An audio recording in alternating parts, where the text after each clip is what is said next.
mundo ng esports, patuloy ang dominasyon ng Team Liquid Philippines matapos pangunahan ng first half ng MPL Philippines Season 17. Ang mga pangyayari sa Week 4 ng regular season, tinutukan ni James Galange.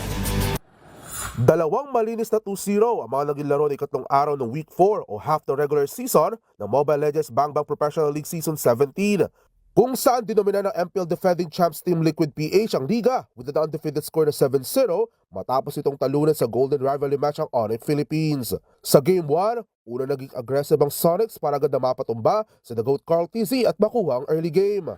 Gagamitin na kanya ito. Ngayon labag din ni Samper for Sino Teddy at si Gingo pa rin na nagwagi. Ipit ata. Itong si Samper, kailangan na niya sa gamit yung Purify. Pero mamalam din siya dito sa kamay ni Super Prince. Si Sabero, nakastack na rin finally ng kanya. Pero agad ding nakabawi ang Cavalry sa tulong ni Sanford using the fray at hirangan bilang game MVP with a KD of 5-2-4. Aminado naman ang Onyx PH na nagkaroon sila ng miscommunication na maagaw ni Carl Lord sa kabila ng kanilang early lead. Ngayon din na naging playstyle ng Liquid para lalo silang mahirapan. Actually po, expected po namin kung paano po maglaro yung TLPH kasi yung basa po namin sa kanila parang every game po same playstyle lang po yung nilalaro nila. Ang kinagandaan lang po nun is sobrang tibay po ng na-build nilang foundation sa playstyle nila na ganun, which is kahit basado na ng mga team, medyo mahirap pa rin po i-break. Para naman kay Coach Ayon, nakatulong para sa team na gawing mabagal ang laro para mas lalong masecure ang panalo sa kabila ng nakasadayang early aggression ng Team Stampede. We want to focus on their weaknesses, right? Whatever their strength is, the Liquid Stampede, we all know like when they're ahead, it's so hard for the other teams to catch up. The aggression, they have that already. So for us, we focus a little bit on how they slow the game down in certain games, in certain drafts. There's more than one way to win the game. There's one way to more than 1, 3, 5, more than 10 ways to win the game. So for me, it's about how many of those we can master.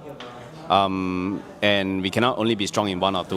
Habang mas lalo pa naging dominante ang Liquid sa Game 2 matapos ang biglaang fast-paced na laro at sa huge setup na nagagawa ng kanilang midlane na si Sanji. Samantala, sa pangalawang sweep game naman kung saan ang tunggali ang M-Series World Champs Aurora Gaming PH at AP Bren ay nagpakita rin ng early close team fights ngunit naging one-sided na pagdating ng mid to late stages ng laro. Bagamat pangatlo sa huli ang B sa weekly standings at nakakaramdam ng pressure, kumpiyansa pa rin sila na makabawi sa susunod na kalahati ng regular season. Meron naman, konti lang. Pero di ko na siya iniisip talaga eh. Parang nasanay na ako may pressure kasi lagi naman ganun talaga.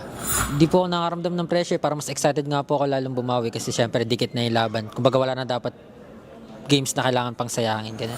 Habang para naman sa coach ng Aurora Gaming PH, right now, ang mindset na lang talaga namin is wala mo ng pressure kung hindi na namin hinahabol yung top 1 and top 2 sa ngayon.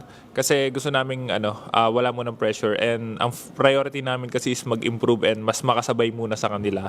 So, one step at a time kami. And siguro ang priority namin ngayon is makapasok muna sa playoffs. Samantala, sumunod naman sa TLPH listahan ng Team Falcons with a 6-1 record matapos talunin din ng B sa Day 2 ng Week 4 at TNC Pro Team naman noong Day 1. Para sa MBC TV Network News, sa ngalan ni Millie Bora, ito si James Galange ng DZRH TV. Una sa Pilipinas, una sa Pilipino.